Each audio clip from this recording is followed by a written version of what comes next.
In part one of our series on Danny Rolling, we'll discuss, you guessed it, his traumatic and abusive upbringing. We'll also look at his foray into becoming a peeping Tom and how this led to an escalation in his sex crimes. Rolling was also a lousy criminal. We'll talk about his many robbery charges, his time in jail, and the triple murder that threw the town of Shreveport, Louisiana into a frenzy. I'm Mike. I'm Ian. And I'm Dave. If you're popping some Molly for tonight's show, stick around. The rolling you're about to do is way more fun than the rolling we're going to be doing tonight. This is Necronomipod. Substance abuse and criminal behavior when he was very young, like Carl Panzram. Also, they share the numerous escapes from custody. His behavior was similar to the disorganization, sheer violence, and substance use we see with Richard Ramirez, the Night Stalker. He used the tactic of claiming to have multiple personalities, just like Kenneth Bianchi, the Hillside Strangler. He was active in a church community for quite some time, like Dennis Rader. And we see a pattern of escalation similar to that of James D'Angelo, the Golden State Killer. In a way, Danny was a less disciplined and less organized version of D'Angelo. Did you guys have a spooky, fun Halloween? It's pretty good. Yeah. I didn't do anything. It's a fun Halloween. Did you pass out candy? No. I got my COVID booster that day. I wasn't feeling great, so I just took a nap. Watch some horror movies? Yeah, something like that. There you go. Perhaps listen to the tribute to Art Bell, Ghost to Ghost. We had a lot of good feedback on that one. I think people really enjoyed it. It's always fun. My favorite episode of the year, I think. Yeah, you always like that one. It's a good time. Did anyone make any toenail coconut cake? Maybe for the holiday. Send us a picture. Maybe they're saving it for like Christmas and stuff. Thanksgiving. Have it on like the pie dessert table. Serve it to the whole family. Yeah, that's a good plan, sure. I mean, that's what they're doing. Or just coconut cake in general. Saw a few people said we ruined it for them. I don't know. Coconut cake's still delicious. Just don't think about it. Those little chips of crunchiness on top. Little color impurities every now and then. Maybe. Lint on one of them. Myself. That was, yeah, I think that became one of our more popular calls that we've ever done too, along with the Area 51 guy. Classic. Yeah. Area 51, I think, still number one. Yeah. Sir, you're misjudging the situation. You're making a miscalculation. You're making a miscalculation. We'll have to revisit that one day too. There's just that long, like 30-second pause at the end. He's like, well, I don't know what we just heard. So yeah, hopefully people liked it. Hopefully everyone had a good Halloween. Now we're here in November. The Pittsburgh Steelers defeated the Cleveland Browns, a.k.a. the good guys, on Halloween. I did not enjoy that part of the day. In between your napping and not feeling well, was that the worst part of your Sunday? It was. Yeah. It's a pretty distasteful outcome, in my opinion. And any thoughts on that? You had to listen to it for how many months now since the playoff game? Yeah, the Browns got cocky a bit. Browns beat themselves. I'm not gonna lie. I'm a big fan of Baker Mayfield no matter what, but it was kind of nice when he was getting all fired up and yelling and shit from getting that first down on the sideline. Yeah. And then Landry Landry fumbled it like almost right after. It's terrible. Terrible. One or two plays later. Like, He had a couple fumbles, didn't he? Landry? He had a tough game. Some drop passes, lots of drop passes. Like, this is your job. Your one job. You catch balls. shit. There's been all that drama ever since with Odell. That's not great. Ian, do you like Baker strictly because he's never been accused of being a rapist? Is that part of why you like the guy? That's a plus for him. Yeah, right? I thought it would be. Yeah. It's not a reason to dislike a guy, right? I would hope not, at least.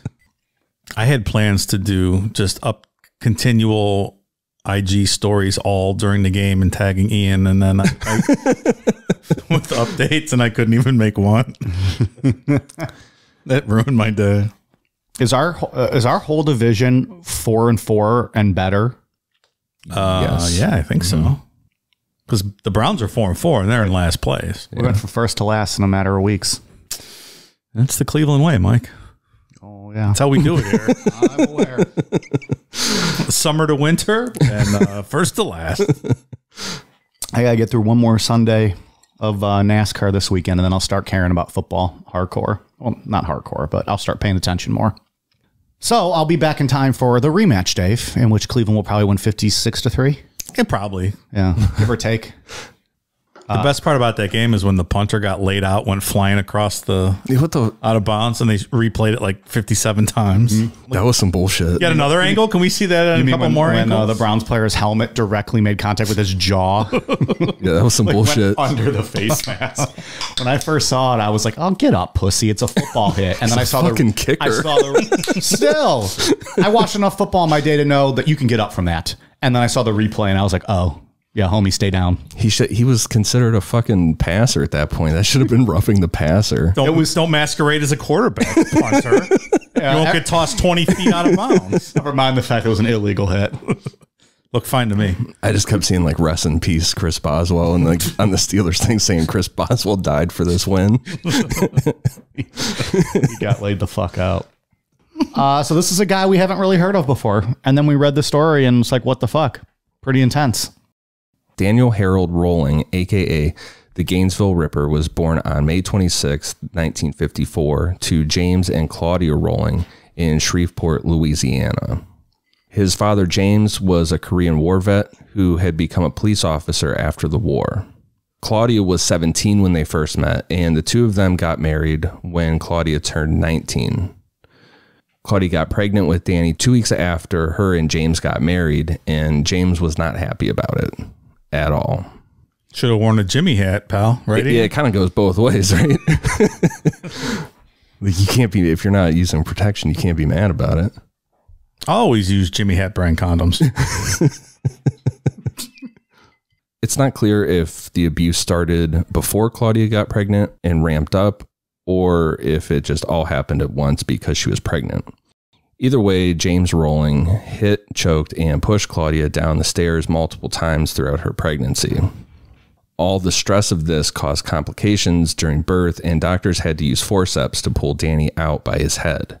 The doctor used the forceps too hard, which left broken blood vessels on the sides of Danny's head that stayed there until he was a year old.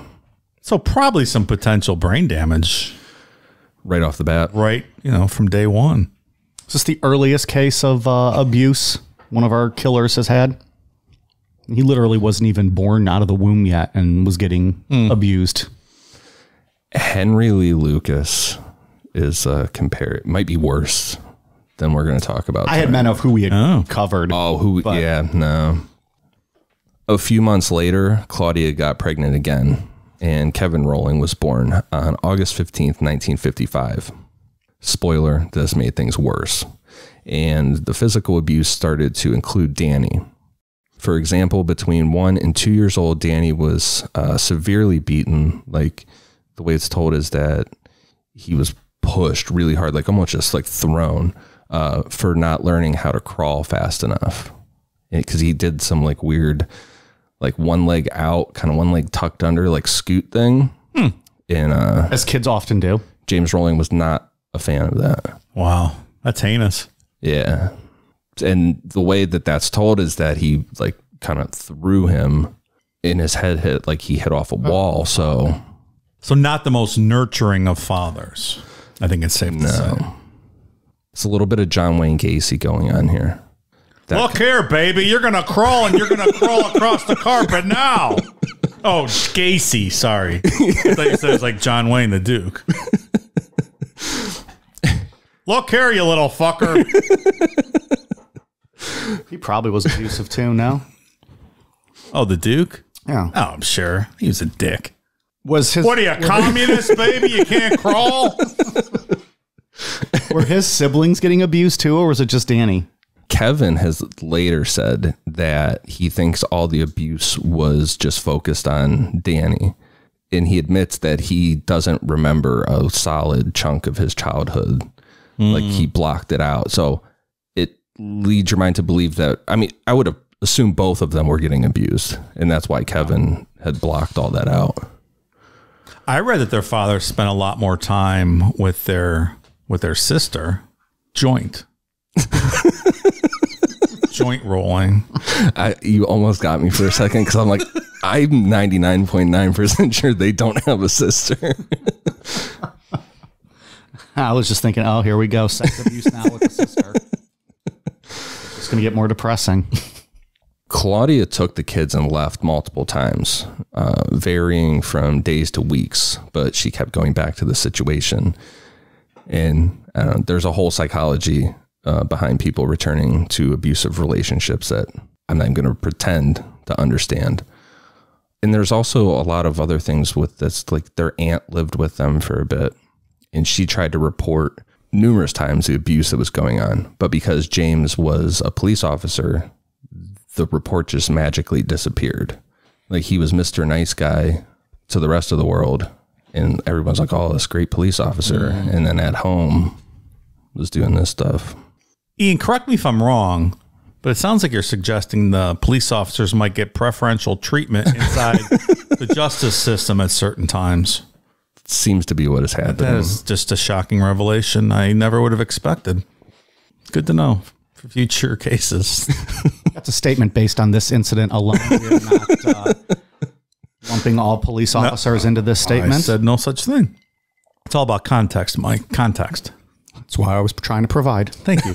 Appreciate that. Several police officers listen to our show. Thank you for all your service out there. Absolutely. Yes, thank you. When Danny was 5 years old, he fell off the back doorstep of their house and hit his head on the concrete steps. His eyes rolled back in his head and he went unconscious, giving him that classic head injury as a child that we've seen in multiple stories. And it could have been, like you said, with the forceps. Mm-hmm. It could have been when his dad just fucking threw him down a hallway, basically. This didn't help. But this regardless, this was for sure a serious head injury. He was an average student starting out in school, but in third grade, he was held back. And from there, he constantly got bad grades. In a report by a school counselor, Danny's bad grades were due to a, quote, inferiority complex with aggressive tendencies and lack of impulse control. When he was 9 years old, Danny was molested by a cousin. Later on in life, he said that this only happened once because that cousin lived out of town, and he wouldn't go into detail about it.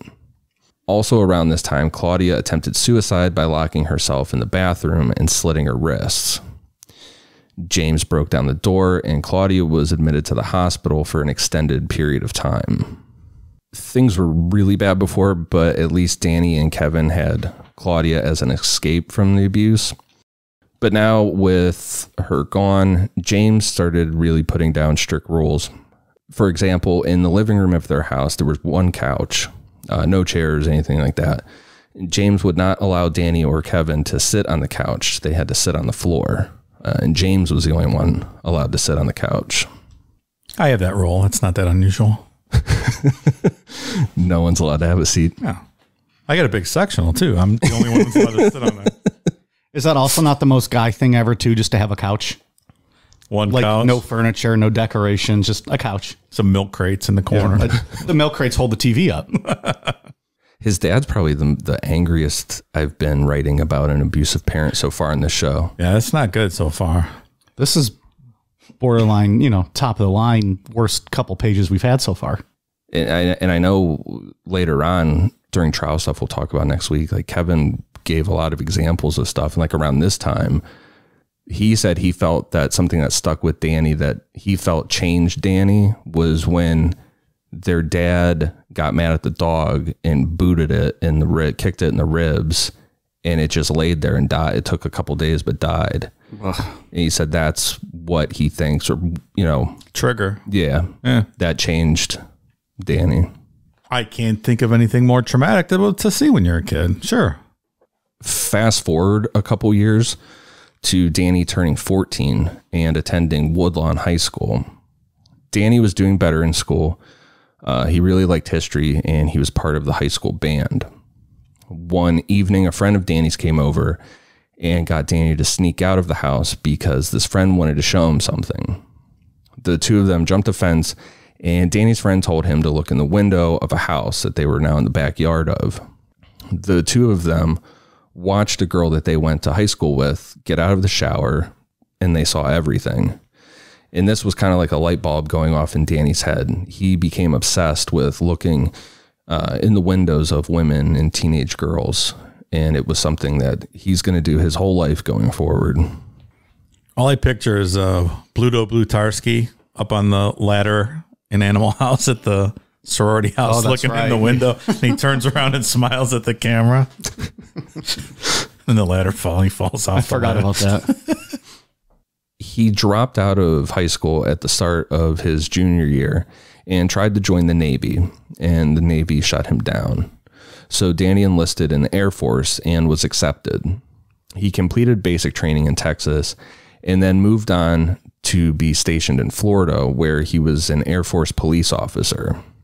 He served for about 1.5 years, but was eventually discharged due to, quote, recurring behavioral problems from an underlying immature personality.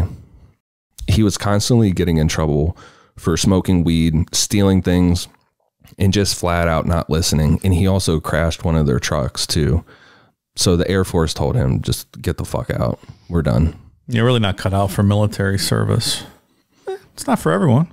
No, it's not. I think we've established it's not for anyone in this room. Certainly not for me. You want me to what? Walk outside? Nah, I'm going to lay here, Captain. Push-ups. See what time it is? The sun's not even up yet. Fucking Christ, dude. Chill out. Why are you yelling at me? What do you mean March? What? In these boots? Fucking feet are killing me. Yeah. Be like Stripes.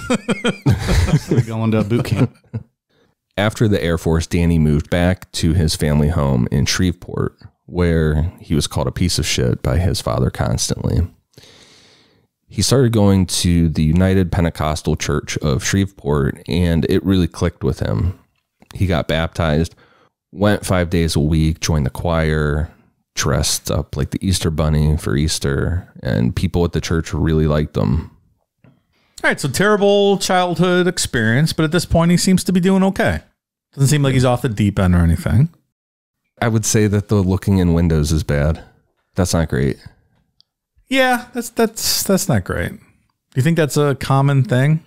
Not in the day of cell phones when you just watch porn on your phone. Yeah, I guess like back in these days. I don't know if your friend went and got you like, hey, look at this. Are you turning away? When you're a kid? Yeah, I mean, I could 14. see someone doing that once, but then you making a habit of it and doing it constantly. Yeah. I don't know if that's common. It's a little creepy. Yeah, when you do it obsessively, it's starting You're to out get... every night spending 3-4 hours. How you prevent that? Shut your fucking blinds. That's a good point. Take appropriate countermeasures. Yeah, right. Shut down these peeping toms. During the day, they're not going to be able to see as well anyways. It's at night they're doing this, right? Right. Shut your blinds. You should start a security firm, Mike, with all this good advice you've got. It's called Shut Your Blinds. ShutYourBlinds.com. Yeah. Hey, how can I keep peeping toms on? Shut your fucking blinds. What are you, an idiot? What security measures do you provide? Shut your blinds. I'll come over and shut your blinds if you want. At this church, Danny met Omatha Halko, and the two of them started dating. Danny thought Omatha was sent to him by God, and 4 months later, they got married on September 7th, 1974. A year later, they had a daughter, but after she was born, Danny changed. He went back to looking in windows, spying on women, and started using drugs again. Specifically acid, a whole bunch of acid. Amount of acid where it becomes an issue for your brain later in life. You short circuit your brain. Yeah. How much acid does that take, Mike? 4 acids. 4 acids. 3 acids, okay. 4 acids, your brain's You got to fried. be responsible. Okay. If you're going to do an acid. Don't do an acid. I almost said do a SID, but I don't think people know what I was talking about. That's inside language. Sure. Excuse me, drug dealer. Can I get 3 SIDs, please, sir? I don't want 4. 3, please. 3's my limit. My brain cannot take 4. Later on, Danny blamed this shift in his behavior on his wife because of their lack of sex. He said she was really boring, just really standard.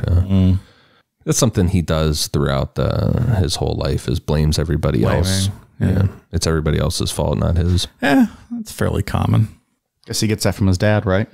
You're pregnant? This is your fault. Yeah. In 1976, Danny just up and left his wife and daughter for about a month. And when he came back, all he said that was that he was in Florida. Danny kept up with this distant behavior and started to physically abuse Omatha. And after an argument in 1977 where Danny threatened Omatha with a shotgun, she had enough and left. I wonder if that's learned, that domestic abuse, is that learned behavior from watching your dad do it during your whole childhood? Probably to some degree. I would think so. The head trauma probably doesn't help. Acid doesn't help. Yeah, probably not. No, yeah, the acid definitely didn't help. I don't know. I think it can go both ways. I think somebody could, you can make a case for that being a learned behavior, but then there's people that go through that and they don't do stuff like that. They come out fine. Because they would never dream of doing something like that to someone that they watched their mother go through. Sure. Yeah. For whatever reason, it can go both ways. The next 2 years of Danny's life were pretty uneventful as far as the story's concerned. He continued to spy on women through their windows and had trouble keeping a job. Moving into 1979, Danny had been trying to patch things up with Omatha and it wasn't working. So when he was served divorce papers, Danny took looking into women's windows to the next level. The same night that he got those divorce papers, Danny broke into the home of a college student who lived a couple houses down from his. And he had also been spying on her for a while. He raped that young woman and then kicked off a crime spree that is going to end up leading to a triple murder. In May 1979, Danny robbed a 7-Eleven, but after the guy working handed him $11, Danny told him to keep it. It wasn't worth going through the robbery and the whole process. Too late, buddy. Yeah, you already fucking did it. Doesn't count if you give it back. That's how it works. Immediately. I was only joking. Yeah. The next night, he robbed a small bar near his house and then a liquor store a couple nights later. In all of these robberies, Danny wore a ski mask and gloves to avoid leaving fingerprints or being seen. Doing all this criming in your own neighborhood, I'm not sure how smart that is. Yeah, and he did these all at gunpoint. Mm-hmm. But the interesting thing with him is he never hurt anybody during any robberies. And he never was super aggressive. It was just the gun saying, I'm sorry, if it's not too much trouble, could you please open up the register and give me some money? Like he said, like people recounting those said that he would say sorry a lot. Like, I'm sorry I'm doing this, but I need the money. It's interesting. 10 days after he robbed the liquor store, Danny showed up in Montgomery, Alabama, and robbed a Winn-Dixie grocery store. Then a week later, he showed up in Columbus, Georgia, and robbed another Winn-Dixie. A witness saw Danny run into some nearby woods, and about 30 minutes later, police had him in custody. Danny admitted to the robberies, admitted that the gun he had been using for these robberies was stolen from his father, which adds another charge because it's a police-issued gun. And all he said was that he was sorry. Oh, you're sorry? We didn't realize that. Let us uncuff you. Well, going through this story, too, it's like, sorry only works when you don't fucking do it again. Like, if you do it your whole life, you're not really sorry. Danny ended up being sentenced to 6 years in Georgia State Prison, and 2 months into his sentence, he tried to escape. Danny was out doing road work, like picking up litter by the side of the road, and asked one of the officers watching if he could go to the woods and go to the bathroom. That officer said, yeah, and Danny just took off. I mean, smart. Yeah.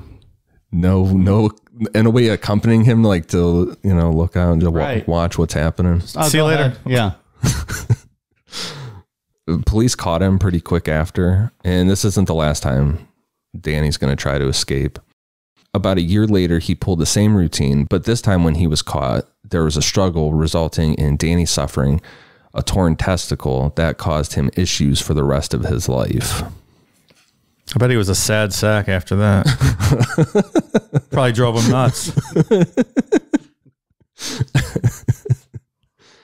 I don't know what those issues were. Like the book that I was reading didn't specify. It just said issues his whole life. I need some follow-up on that one. Yeah. Danny kind of relaxed at that point and eased into his sentence and stayed under the radar, which ended up earning him an early release in 1982. However, he needed to go serve his time in Alabama for all those robberies. Even though he had tried to escape twice before, when Danny got to St. Clair County Jail, he was put on kind of a good behavior assignment where he was given more leniency. Spoiler, a couple months later in July 1982, he took off again. This time he was out a little longer, and it took police 2 days to catch him. This earned Danny having to serve the rest of his sentence doing hard labor at Staten Correctional Facility in Alabama. Hard labor does not sound fun. Can you imagine doing hard labor in Alabama? And a lot of those are tent jails. You're outside. You don't have a real cell. You're outside under a tent. It's like in a movie, you're breaking rocks all the live long day. There was a documentary I watched about a tent prison down south, and they're just out there. I don't know. It can't be that bad. I've seen many Three Stooges episodes where they're, doing hard labor, and kooky hijinks ensue, and it's fun. Oh God. Well, didn't the state of Arizona end up paying out $100 million to people from Sheriff Joe Arpaio's, tent city out in I think whatever it was, Maricopa County out in Arizona. I don't know where it's 115 degrees. That just sounds like the absolute worst. Damien Eccles, in his book, at one point he was in a prison like that. He talked about the mosquito bites from being outside, like down south and outside. Unimaginable. Like that your hands were swollen. When Danny finished up that sentence in June of 1985, he started hitchhiking through Mississippi. A guy picked him up, and it turns out the guy that was driving Danny had some warrants out for his arrest. This guy also had a .45 on him, so when they got pulled over by the police, this guy told Danny about the .45, kind of like, fuck, I have warrants and this gun here, take it. So I'm not the one holding this gun. So Danny just pocketed the .45 and pretty much walked away from the whole situation. While the police were talking to the other guy? Yeah, like he didn't get in trouble for any, like they didn't even, according to him, they didn't really question him at all. Just like when you get a piss in the woods. A couple weeks later, on July 22nd, 1985, Danny robbed a Kroger in Clinton, Mississippi. He was wearing a ski mask, but one of the employees recognized his voice because Danny had come in earlier that day and asked an employee what time it was. Like, kind of like Danny was casing the store. And the employee's like, oh, say, do you know what time it is? This guy. I tell you, a bunch of these serial killers, they're not really good criminals. You see it time and time again. It's like the crime's not your thing. Charles Ng, he just fucking bumbled his way through the crime world. Escaping is his thing. That's right. But the crime itself is not. That's right. Short periods of time escaping, not for good. Prolonged escaping is not his He thing. needed practice. He didn't have enough time to... He'd have figured it out. Like you need a plan when you escape, right? To get to Mexico or to do something. Not just go out in the woods and fuck around. Yeah, right. Well, I'm pretty sure he wasn't playing hopscotch in the woods. He probably was trying to get away. That same night that he robbed that Kroger, Danny stole a car, but was arrested the next morning driving that stolen car. He sat in jail for a while, but on March 20th, 1986, he was sentenced to 4 years at Hinds County Detention Center in Mississippi. Not even a month later, while working on one of those assignments, like picking up litter, Danny escaped again. This time he made it a bit farther, 6 days out and into Texas before he was caught and sent back to Mississippi. On his report card, shows improvement. This time he was sent to Parchman Prison, and this was not a good experience for Danny at all. He was finally considered an escape risk, and when other inmates found out that Danny's father was a police officer, he started getting threatened and fucked with. You think that's something they could bond over? Like what a dickhead my cop dad is. You would think. Yeah. Guess not. Danny filed a request to be moved to another unit because he felt like his life was in danger. This was approved and Danny was moved to Unit 24, which also included a small section that was the oldest area of the prison and had not been updated in the slightest bit. So not to be confused with Unit 731. Now, where can folks find that episode, Mike? It'll be available in the archives. Yeah, it's a good place to find it. I would rather be in Unit 24, I think. I think Unit so. 731. If I had the choice, right? When Danny moved to Unit 24, he switched spots with an elderly inmate that had been at the prison for a very long time and had become really close with one of the guards that was responsible for Unit 24. It sounded like this guy had been there for a very long time. He was old, reformed, but he was still stuck in there finishing up his sentence. Just like everybody liked this guy. Like, what's his name in Shawshank? The librarian? Yeah, what was his name? What was his name? Fuck. He carves it before he kills himself. Yeah. Oh, shit. What was his name? Beansy. No, it's something else. I can't remember his name. Yeah, but he was that just guy, the old guy who was the librarian, and then they sent him on his way, and everyone loved he had been that institutionalized. Guy. Yeah. He had a little pigeon that he kept in his pocket. That's right. Or was it a mouse? No, it was a little bird. He takes the maggot, and Andy thought he was going to eat it. I'm going to look up his name now, because we have to know. That's what I picture when I read about this guy. Brooksy. Yeah. Beansy. I was close. Well, all right. Because this guard was pissed that Danny took the old guy's spot, the guard moved him to a cell that was in that really old part of Unit 24. The area where his cell was cold, had rats, roaches, and the sewer would back up right into that cell sometimes. I don't think I would last in there. Like just the smallest minor inconvenience I can't take. Rats? I can't do rats. I would never sleep. No. I would never, ever sleep. I could not. Like if the air goes out, the power's out in the summer and the air's off for like a half an hour. Like I can't, that's way too much. Can you imagine being in this place? No, what I would do. I'd just cry all day. I don't think you're meant for life in prison.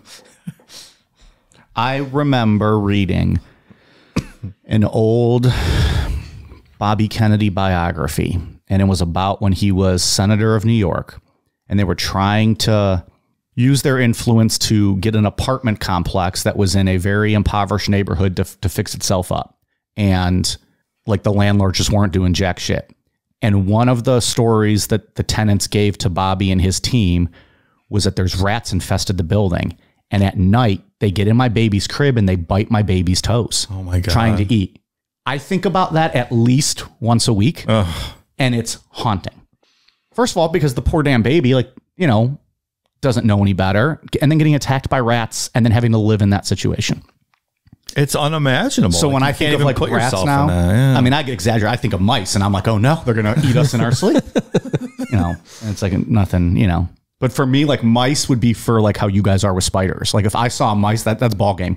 I won't even go in that room again if there was a mouse in this room. I'll take the mice before those fucking wolf spiders. I will take the spiders. Oh, yeah, I'll take a mouse. Yeah. All right, you guys have the mice out. If there's a mouse, you guys are in charge. If there's a spider, I'm in charge. Mice are cute and furry. They're not bad. I'll hold a mouse. Yeah. Okay. Yeah, until it's eating your baby like in New York. Danny ended up doing 8 months of his time at Parchment Prison in solitary confinement in that cell, sometimes not getting his daily shower, making it a full 24 hours that he sometimes was just left in that cell. All in all, Danny served 3 years of that 4-year sentence and was paroled on July 29th, 1988. I don't know. I mean, based on what this guy does later, it seems like maybe all this abuse isn't good for people's mental health. Imagine if someone stepped in and tried to help him. The story would have been over a long time ago. It might have been, Mike. It might have been. Or at least helped him like, hey, when you escape, here's what you do. Here's a passport to Mexico. It's a passport. Don't kill any Here's Americans. a Bronco, full tank of gas. Just go. In September 1988, Danny moved back into his parents' house in Shreveport and met a woman named Lillian Mills.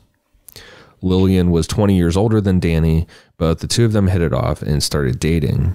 Lillian had nothing negative to really say about Danny, other than she felt like he was childlike in the way he wanted approval from his father. She said that their sex life was normal and he never did anything to hurt her or anything like that. You guys like older women? I always did when I was younger. Sure. Yeah.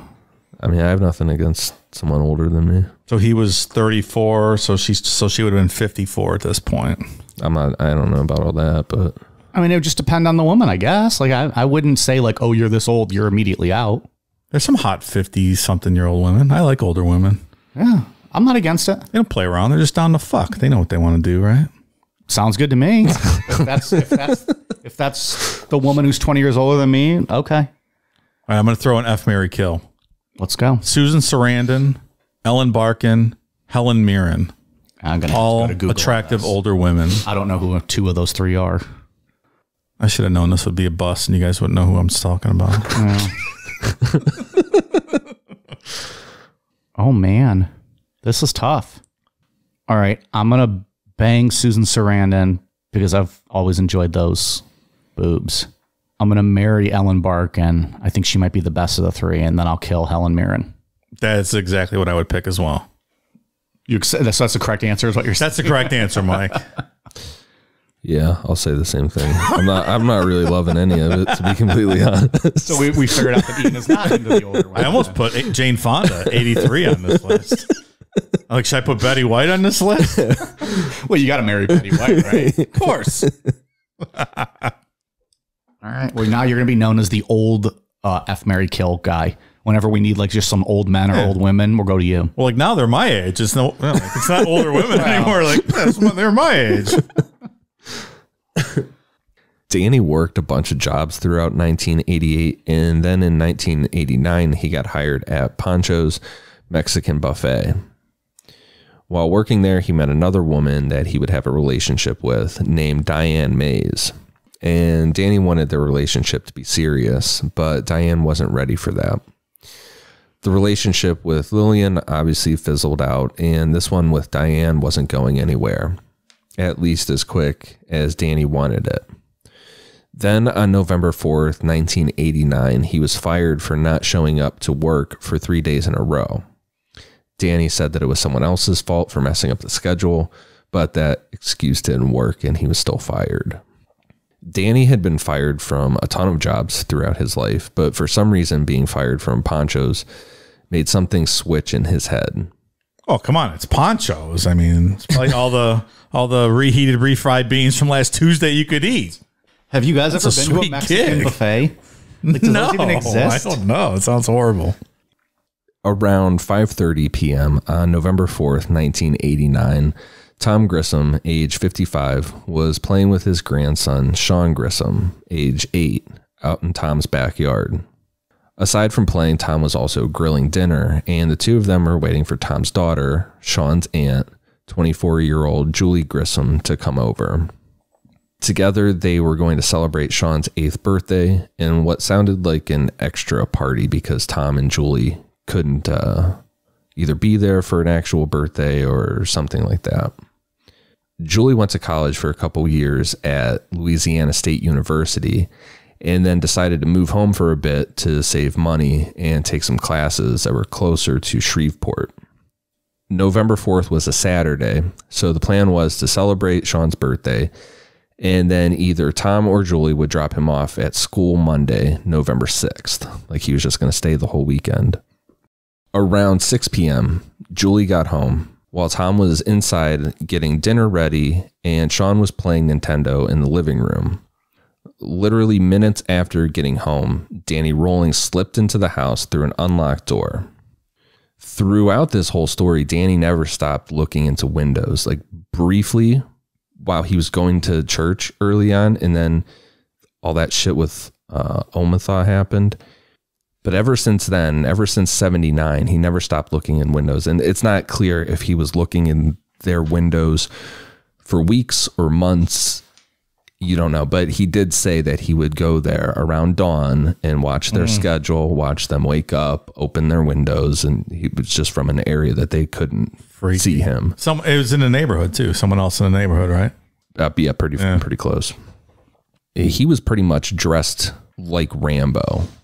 and he had a K-bar knife that had an 8-inch serrated blade, which I had to look that up because I've never seen spelled K-A, a K-bar knife. But that's a famous knife company, isn't it? It's like just that straight up military knife, like that standard wooden handle. It's got the hook at the end of it. And it's serrated. Okay. Right. And a .38 pistol. Holding the .38, Danny handcuffed Tom Grissom's hands behind his back and duct taped his mouth shut. Danny did the same thing to Julie and Sean, duct taped their hands and mouths, then went back to Tom. Danny led Tom from the living room to a laundry room and stabbed him in the back, right by his kidney. Danny turned Tom around and stabbed under his chest in an upward motion toward his heart, pretty much killing Tom instantly. Danny then went back to the living room and, almost like an inconvenience, like this is something that I just have to do as I'm walking by, stabbed the knife into Sean's back one time, severing his spine. And since Sean was an 8-year-old child, and this is such a big knife, the blade went all the way through to the other side of Sean's torso. Danny pulled out the knife and moved on to Julie, just leaving Sean to bleed to death. Danny took Julie to the bathroom where he raped her, then to Tom's bedroom. Once in the bedroom, Danny stabbed her 3 times in the back, once on the right side, once on the left, and once right in the middle, severing her spine. Once she was dead, Danny washed her vagina with vinegar to remove any trace of potential DNA, then used the washer and dryer to clean off his clothes. After his clothes were clean, Danny went around and took all the duct tape off the victims so there wouldn't be any fingerprints. I'm assuming he learned this from his dad. And he posed Julie's body. He put Julie's body at the end of the bed with her legs spread apart toward the door and her arms above her head, almost like a snow angel. And he had her hair fanned out too, like her hair was perfectly fanned out. Oh my God. So it seems like he really knows like what he's doing with killing them and with the knife. Where did that come from? He said hunting.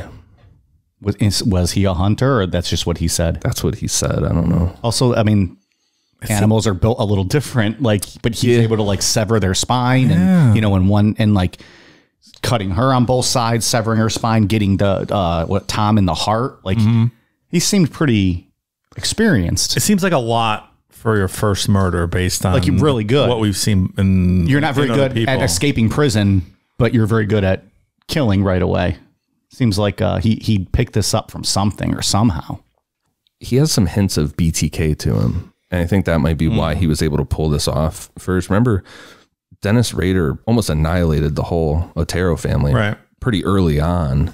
He just watched and waited. It's a good point. And that's what Danny did here. Who knows how long he was watching them long enough that he knew the layout of that house and their comings and goings. And maybe he thought about it all this time and he knew exactly what he was going to do. Yeah. I just thought it was interesting. Yeah.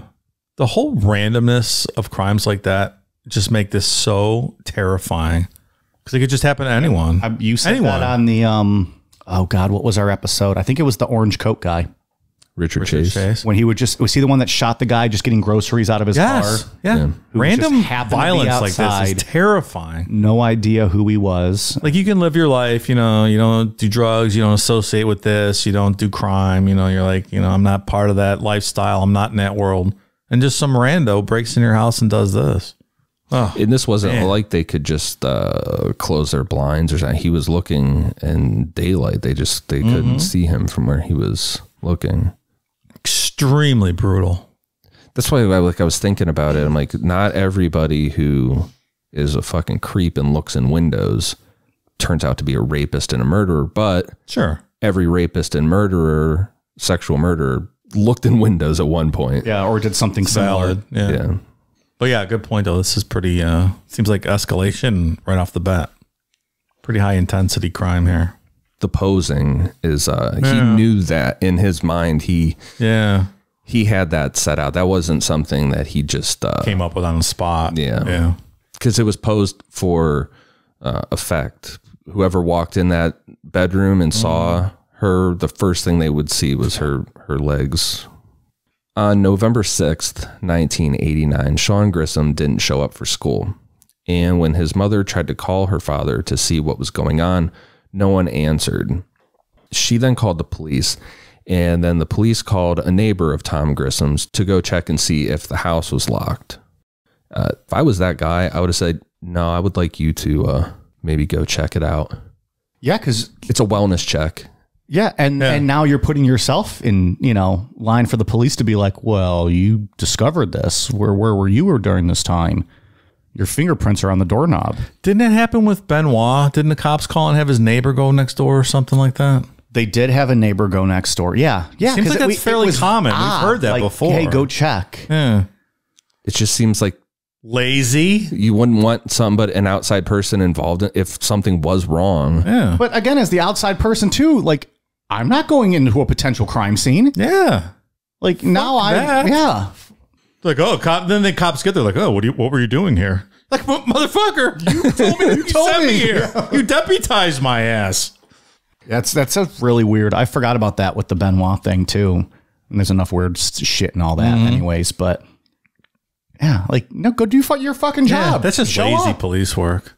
They're like, I'm sure the guy's sleeping. We'll call the neighbor so we don't have to drive all the way out there. Yeah. So around 8:45 a.m., Tom's neighbor, Bob Coyles, walked over and noticed that it was real quiet. Like, usually Tom was out doing stuff, like in the yard, whatever, and it was just completely quiet. Bob walked to the side of the house and opened up a door that led to the laundry room. Bob didn't fully open the door and just kind of peeked in, and he saw a body laying on the floor covered in blood. Bob shut the door and rushed back to his house and called the police back. Danny Rolling wasn't on police radar at all for this crime. He had never been caught for that rape that he committed in 1979, and he didn't have any violent sexual crimes on his record, just all those robberies. And no one knew he was looking in windows either. He had never been caught for any of this stuff. As the police were investigating, they quickly realized that this wasn't a robbery because nothing was taken from the home. So they theorized whoever killed them would have been someone that the Grissoms knew. 4 days after the bodies were discovered, police publicly named Hal Carter as a suspect in the murders. Hal Carter was a local attorney and an ex-boyfriend of Julie's. Nothing in their relationship pointed towards Hal being able to do something like this, but this was a situation where the community was freaking out. Like, yeah, sure. Yeah, panic going through the community. And the police wanted to get this case solved quick. Hal Carter was interviewed at great length, and he provided an airplane ticket showing that he was in Atlanta when all of this happened. Police were able to clear him, but in a really scummy and really shitty move, police spokeswoman Cindy Chadwick refused to publicly clear Hal, leaving him in this limbo of people in the community thinking he had something to do with it. And then at the same time, behind the scenes, police had absolutely nothing. And they knew it wasn't him.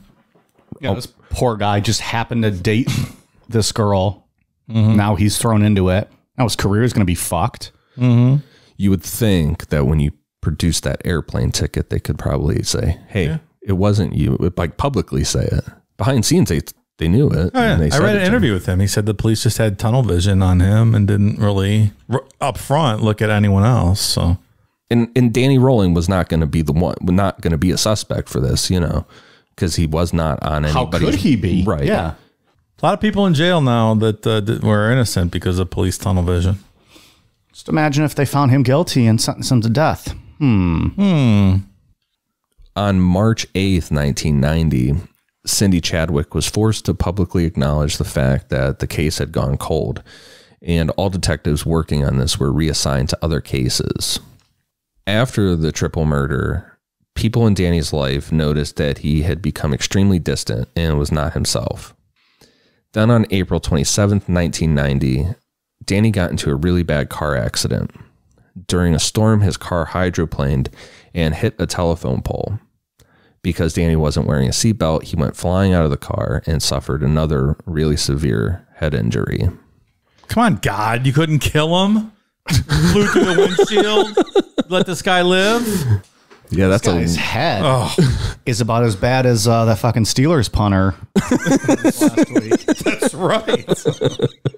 I had like 5 concussions in part 1 already. After Danny recovered, he started looking in women and teenage girls' windows again, but at a higher pace, like almost compulsively, like it was getting to an addiction that he had to go out and look. Then he started breaking in houses until he escalated to rape again. The first was a woman who was alone in her trailer with her baby. Danny broke in, and as he was wrestling with the woman, she got cut on her hand, like pretty much just full on grabbed the blade of the knife. And this allowed her to slip away, get her baby, and run for safety. Then he successfully raped a woman not far from his parents' house and stole a .38 pistol from her. A couple nights later, using that .38, he raped a 17-year-old girl after duct taping her hands and eyes. And this is like that classic serial killer going on a cool down period after their first murder. And then they start to give themselves allowances, just little things here and there, building back to murder again. I can rape her, but as long as I don't kill her, I'm good. Yeah. You start to get bored with it, or not enough adrenaline. The thrill isn't there. So crazy. Another thing that had been a constant throughout this story is that every time Danny moved back into his parents' house, it was a nonstop fight between him and his father. And 36 years of physical and emotional abuse came to a head on May 18th, 1990. Does his mom still live there? Yeah. Yeah, she's still there. Wow, huh? According to Danny, that evening, he walked into the kitchen and put his foot on one of the kitchen chairs to tie his boot. It was like one of those benches that takes up the whole side of a table. Okay. Yeah. His father, James, started yelling at him to get his foot off the bench, to which Danny said, quote, "I got my foot on the bench, old man. What are you going to do about it?" Uh-oh. To which his father said, quote, "I'll tell you what I'm going to do about it. I'm going to get rid of all of you," as he grabbed a gun. James chased Danny outside and fired 3 warning shots in the air, then locked the door. Danny grabbed his .38 from the truck, kicked down the front door, firing 3 shots. 1 missed, 1 hit his father in the stomach, and the last one hit James right in the forehead. Danny then started kicking and stomping on James before fleeing the house. Damn. And his mom's there, and she's like, what the fuck? She saw the whole thing. God Yeah. damn. Well, she heard the shots and came out, and then Danny's just stomping on him. Oh, man. That's a lot of built-up anger there, Yeah, buddy. it all came out at once. Yeah. And also, warning shots come down sometime. And maybe on someone's head. I have never understood that.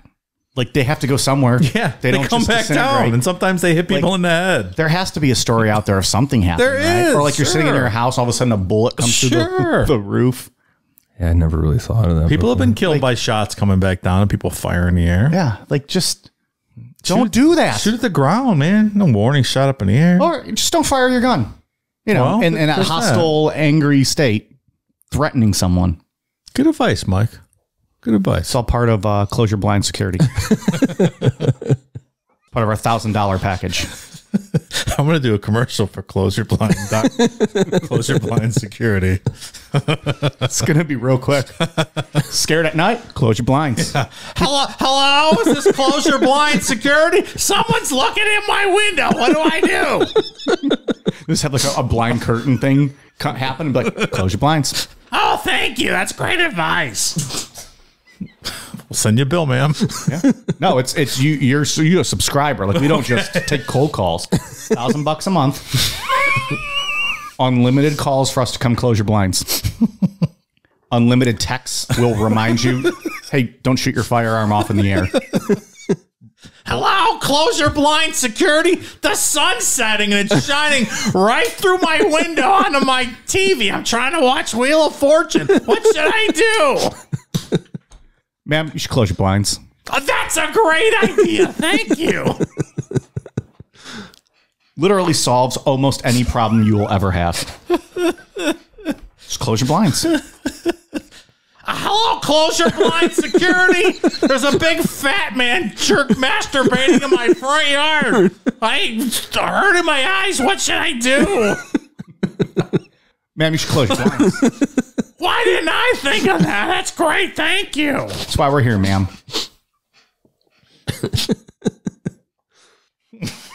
Like we said a little bit ago, Danny did have people in his life that liked him and thought that he was a really nice guy. They knew he was a fuck up, but one that was working on fixing everything. Two of those people were Steve and Louisa Clausen, who Danny hung out with at a local bar and did some electrical work for them at their house. Around 10 p.m. that night, Steve and Louisa were in their bedroom watching TV. Steve was sitting in a love seat and Louisa was laying on their bed. Like, they had this really big bedroom. Louisa all of a sudden looked super scared, and Steve turned around to see Danny standing in the doorway to their room, dressed like Rambo.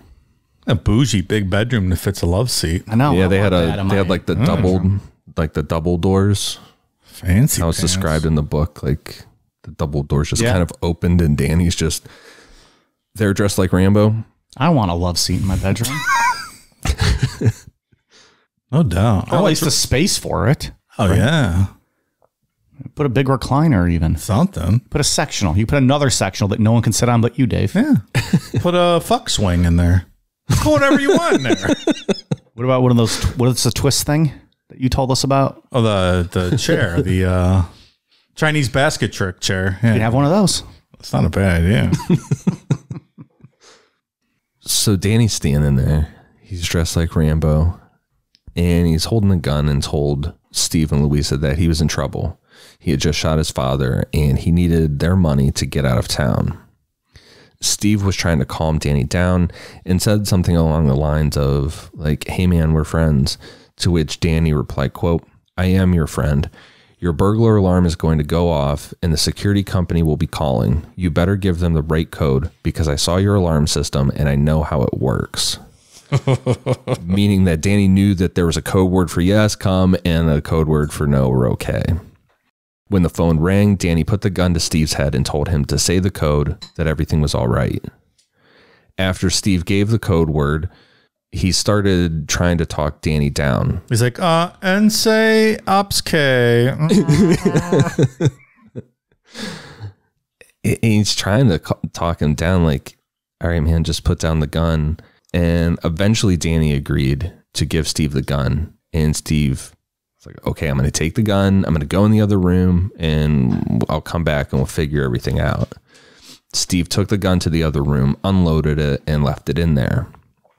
When Steve got back to the room, Danny pulled out another gun that he had hidden in his pants, pointed it at Steve, and said, give me my gun back. Steve went back and got the gun and handed it to Danny, but Danny noticed that the bullets were missing. He immediately noticed that the gun was light. He told Steve to go get the bullets and not to fuck around because he had already killed his father, and he didn't have an issue with killing them. Steve, you got the gun. You could have blasted him or held him at gunpoint and called the cops. Steve was holding out hope. Yeah, of being a good person in this situation. I mean, Steve. But like, if it's your friend, would you do that? They're not friends like that. They're like hang out at the bar. He did some electrical work, friendly enough, but not. Yeah, I don't know. Like if a bar acquaintance breaks into my house and said, "Hey, give me money. I just murdered my father." Right. I don't know. Yeah, no, I agree. I was thinking more that they were friends. Yeah. Like if one of you came to me and said that I'm not going to kill you, you know, I at least I don't think I would. But that's not the situation they are. So I'm not sure I'd like that statement. You want me to kill you? Well, I know you're the guy that you would help me be getting to Mexico. I would absolutely would. I'm not that guy. Don't come to me if you did that. Good to know. Yeah. But I can assure you, I would not get the gun from you and then try to kill you. I would try to talk you through. Well, at least hold them at bay. I don't know. Yeah, he should have. And called the cops while just like holding them there. Yeah, something. I mean, he didn't. Go ahead. I'm sorry. He didn't know that he had the gun, the second gun on him, but still. Yeah. They just seem like really decent people, though. Like they're not the kind that are like going to do that. Like they want to. Yeah. It's hard to fault people in a high intensity situation like that. But I guess if your wife's there, I don't know, and you get the gun, you kind of. But that's what I mean. Like, I feel like they're both just good people. Like, yeah. We want to, like, they don't even think about like violence or resorting to being threatening. They're just, their mindset is we're going to help you. Yeah. Give Can you imagine being that nice of a person, Dave? No, not really. No. I'm not that nice. No. You think about shooting 4 different people before you get your coffee in the morning. Turning on the news every day. Motherfucker. You're like, well, is today the day? Just remember, think about how well you do in prison. You don't want that life. No, I would not do well. I don't think anyone in this room would. No, Excuse me, officer. I'd be done. Excuse me, officer. My light's a little dim. Can I get a 100-watt bulb in here? I'm having trouble reading this book. I know you don't know how to read, guard, but can you get me some light? My asshole won't stop bleeding. I just want to be able to read this book. Hello, close your blinds. I'm flicking my bean in front of my window, and all the neighbors are looking in at me. What should I do? Hey, man, you should close your blinds. Oh, I didn't think of that. Good idea. Wait, is it shut your blinds or close your blinds? I don't remember. I don't either. I don't know. I think I said close your blinds. Maybe I said shut your blinds. I don't know. I don't remember. Curtains, too. If you have curtains, it also works. You don't have to just have blinds. If you just have curtains, you go ahead and just close those. No one can see in. Oh. I only have drapes. Can I close those too? Well, ma'am, it depends, I guess, on that design. I'm not sure drapes are just going to work. Do they have the little tie around them? You can undo that and close them. That's a good one, yeah. See, we'll come out and do a full inspection, and we'll write detailed notes. And if we feel that you just have drapes and you need blinds, you better call a maintenance guy because we don't fucking do you don't that. install those. Okay. Dave, we don't even know what end of a drill to use. We're a security company. We're not fucking maintenance. Imagine they turn in like a big security contractor like Blackwater, and you're sending like security consultants over to Iraq and stuff. They're like, they're at military intelligence, like, yeah, snipers shoot. And he's like, hey, close your blinds. People see in there. All of a sudden, like enemy snipers, like just lose sight. Like all their radar goes down. Fucking blinds closed. But get past those plastic blinds. Mike's like heralded as the greatest military consultant in history. Next fucking they're billing like $5 billion to the Pentagon next year. Next close your blinds. Tony Stark. Instead of like weapons, it's just, you know, safety and defense. What are you, fucking idiot? Close your fucking blinds. Wouldn't that be the life? Oh, that'd be so great. So there's a ton of this going back and forth. And through conversation, Louisa convinced Danny to call the hospital, acting as a relative to see if his father was dead or not. Danny called to find out that his father, James, had survived. He was in critical condition, but he was stabilizing. The guy got shot in the fucking head. Like fucking between the eyes, pretty much. I'm always amazed by all these stories you hear of people shot. And don't get me wrong, this guy's a piece of shit. But all these stories you hear about people getting shot in the head and surviving, it's just wild. Screen Door Intruder had a couple of headshot survivals, didn't he? Mm-hmm. If I remember correctly. Yeah. Yeah, he had like, there was 2 or 3. Like more than you would think. Pistol whipped and beat, or were they actually shot? Yeah, some headshots. This kind of eased things a bit, but there were still about 2 more hours of them trying to talk Danny down. One of the biggest issues was that Danny wanted money, and the couple didn't keep cash in their house like that. Louisa finally offered Danny $30 in cash, an apple, and some cookies. And Danny just stood there looking at the stuff and said, quote, "Well, I better get going." Steve told him that it was cold out and gave Danny a jacket. Danny put on the coat and turned around saying, quote, "You know you're never supposed to leave witnesses. Promise me that you're not going to call the police after I leave." Steve and Louisa promised, and Danny rolling left saying, quote, "Sorry about tracking mud on your carpet. God bless you all." They weren't witnesses until you showed up and said you shot your pops, pal. Yeah. You could have just went and robbed a liquor store and got more than $30.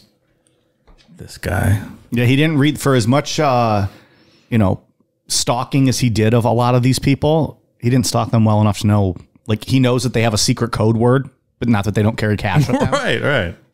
$30, all that. And an apple. What kind of apple? Like, was it a Granny Smith apple? I'm like, I don't want that shit. I want get a Honeycrisp apple? Yeah. Come you fucking Granny Smith. Go bake a pie, bitch. If you serve me a Granny Smith apple, you're a piece of shit. Yeah. Honeycrisp or Fuji are just, I don't even want to talk to you anymore. Also, I don't really like apples, so don't serve me apples. I like apples. I'm not a fan. Usually, I eat 1 or 2 a day. Do you? Good for you. It's healthy. I like apples. I like Honeycrisp. I need Honeycrisp. Well, yeah. If you're going to eat an apple, it's Honeycrisp. Like Red Delicious? No, they're not. Who named that? The apple salesman who's trying to fucking push apples on you. From there, Danny traveled by everything from hitchhiking to stealing cars, all the way from Louisiana to Colorado. He committed numerous robberies and rapes along the way, most of which happened in Kansas City and Colorado. In Boulder, Colorado, Danny attempted to rape a young woman, and when she resisted, he beat her really bad, but for some reason stopped before killing her, and then fled Colorado. From there, he started heading south for Florida, and that is where we will pick up on part 2. In part 2, we'll cover probably the most graphic crime scenes we've talked about yet on this podcast. I think the only thing comparable would be the Ripper crew that we talked about. That was awful. On Patreon. The police getting the wrong guy. Again? Yeah, a guy getting charged. Some classic death penalty conversation. Hopefully not about Hal. Poor Hal. Yeah, they killed him a couple weeks ago. Oh, wouldn't that be a twist? And then there's some Eileen Wuornos twist or tie-ins. Oh, look at that. Really? Yeah, we'll get to bring up Eileen again briefly. So people should go back and if they haven't listened to those episodes or listen to them again for a little refresher. Bring up Jeb Bush again. Okay. Again? When would we bring him up? Eileen.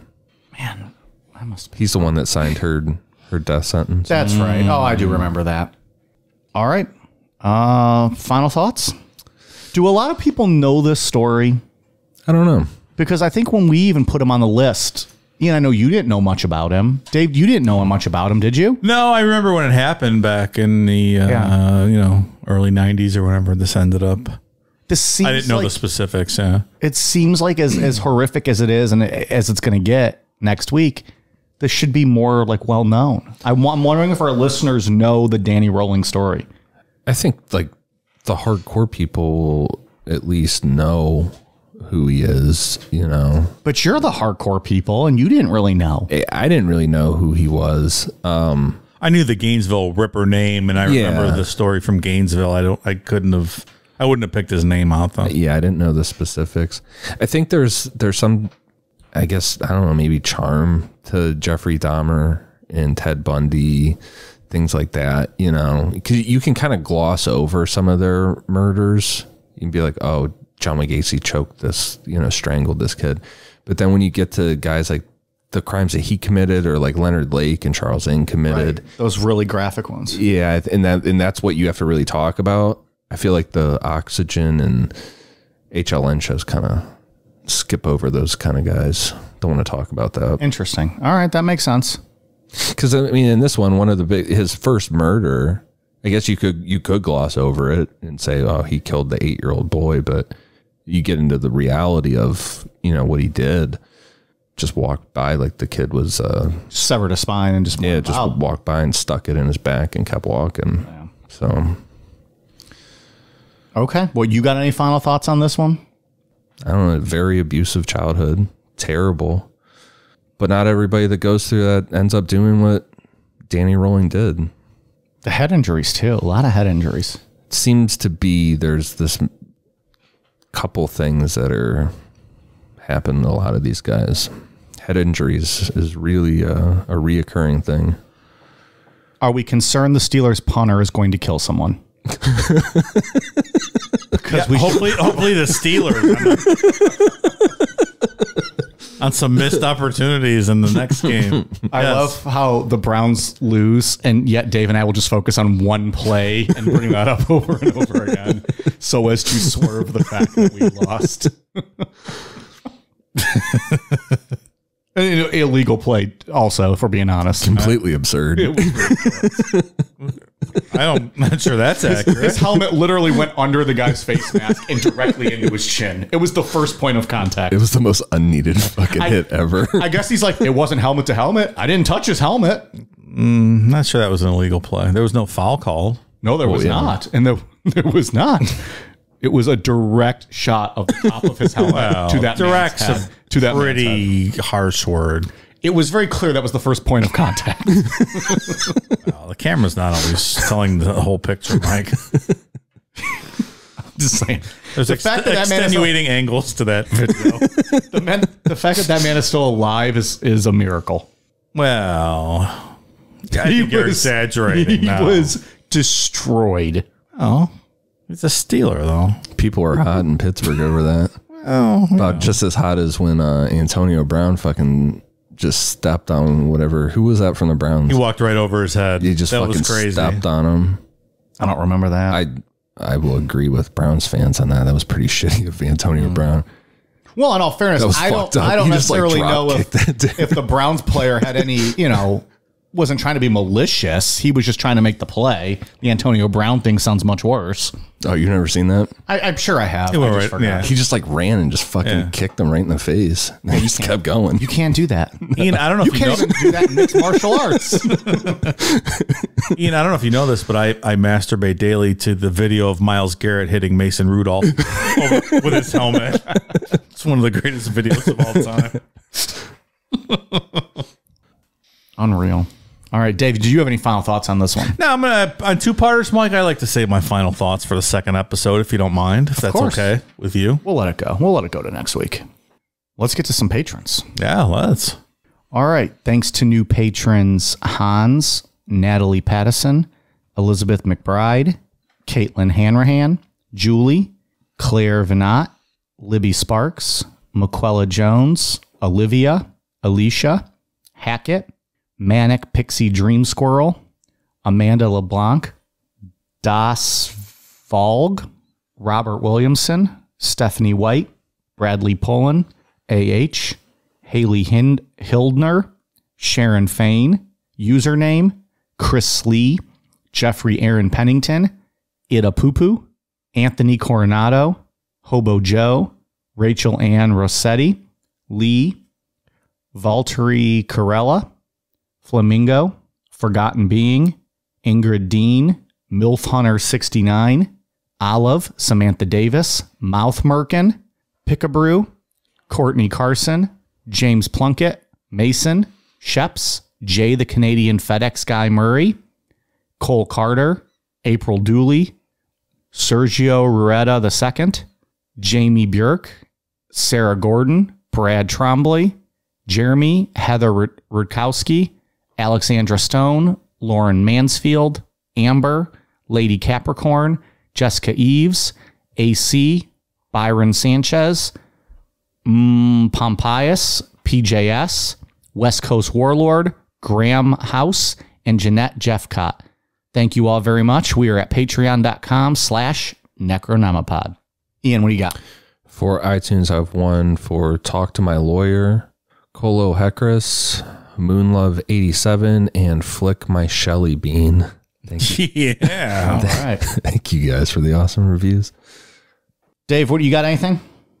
So, quick shout out. We got a care package in the mail from this company, Killer Cones. We got some stickers. We got some shirts. Very cool stuff. I can tell Ian really likes the one he got. The clothing is really cool. I got the Jason one, Friday the 13th. I got the Michael Myers one. Mike had to take the only large because I'm a dainty boy. he's a dainty boy. Yeah. No option for you with that. They sent a really nice letter to JC, and check out their website, killercones.co. And I believe Killer Cones on Instagram. Good stuff. Longtime patron, so check it out. Good stuff. There's some really cool stuff. Friend of the show.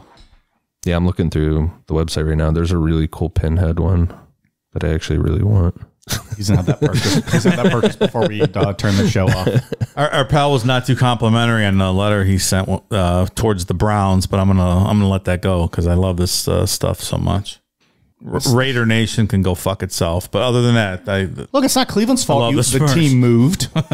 We have nothing to do with that. Maybe people hate the Browns. The Browns did not do themselves any favors getting so cocky the past couple of years.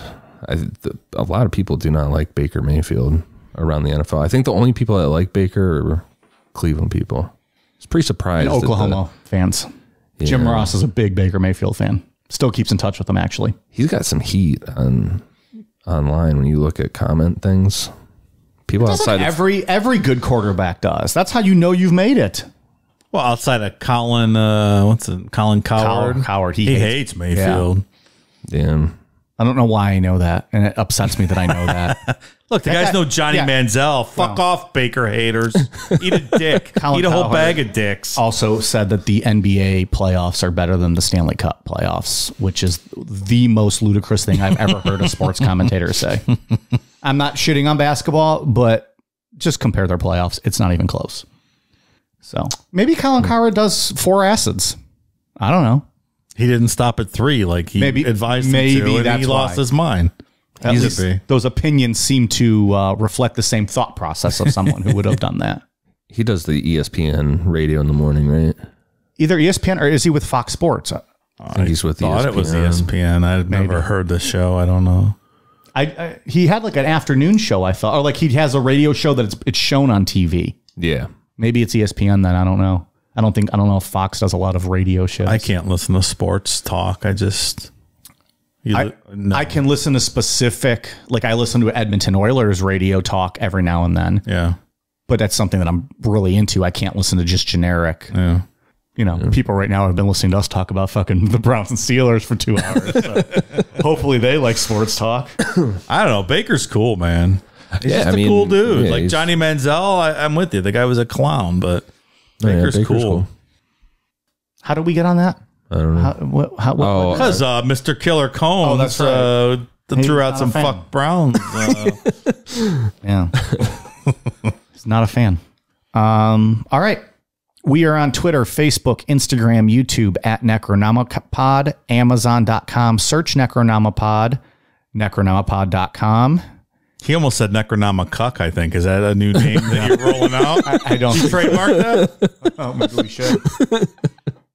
Necronomicuck. I'll come to your city and fuck your dead fish wife. I'm Necrocuck. Necronomicuck.ca. How about that? Canadian version only. .au. I won't be the only one going down under. Does your wife only like missionary? Let the Necrocuck visit her. She'll be taking it double anal in no time. All kinds of ads tonight. Necrocuck.ca. It's an aggressive ad. I forgot where I left off. Patreon.com/Necronomipod. And check it out. Closeyourblinds.com coming soon. You want your wife to take it in a pooper? Call Necrocuck.ca. You laugh now. Just wait till it becomes closeyourblinds.gov. He's like, government contract? What podcast? What? Who is this? Bye. All right, you guys ready for a cool down beer? Cheers.